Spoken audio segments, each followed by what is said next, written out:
Hi friends, welcome to Excel festive. இந்த வீடியோவில் நம்ம என்ன பார்க்க போகிறோம்னா, எந்த செல்லை கிளிக் பண்ணாலும் அந்த ரோவை அப்படியே ஆட்டோமேட்டிக்காக ஹைலைட் ஆகணும். சரியா? இங்கே பாருங்கள், இந்த மாதிரி மேனுவலாக நம்ம செலக்ட் பண்ணி ஹைலைட் பண்ண அவசியம் இல்லை. அது எப்படின்னு நான் உங்களுக்கு சொல்கிறேன். அதுக்கு முன்னாடி இந்த பாருங்கள், இந்த ஃபுல் டேபிளை செலக்ட் பண்ணிக்கிறேங்க.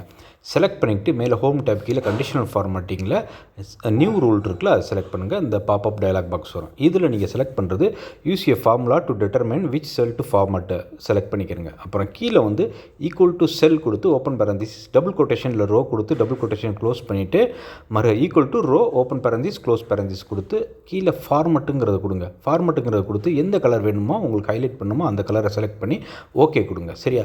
ஓகே கொடுத்துட்டு மறுபடியும் ஓகே கொடுத்தீங்கன்னா அப்படியே இருக்கட்டும். இந்த செல்லு செலக்ட் பண்ண மாதிரி அப்படியே இருக்கட்டும். கீழே இந்த ஷீட் ஒன்று இருக்குல்ல, அதில் ரைட் கிளிக் பண்ணி வியூ கோடு கொடுங்க. வியூ கோடு கொடுத்தோன்னா இங்கே என்ன நீங்கள் கொடுக்கணுண்டா ஆக்டிவ் செல்ஸ், ஓகே, ஆக்டிவ் செல் டாட் கால்குலேட்டுன்னு கொடுங்க. இந்த ரெண்டை கொடுத்துட்டு நீங்கள் இதை க்ளோஸ் பண்ணிடுங்க. சரியா? இதை க்ளோஸ் பண்ணிவிட்டு இப்போ போய் நீங்கள் டேபிளில் எங்கே இந்த ஷீட்லேயே எங்கே நீங்கள் செலக்ட் பண்ணாலும் அது என்ன செய்யணும்னா ஆட்டோமேட்டிக்காக அந்த செல்லு ஃபுல்லாக ஹைலைட்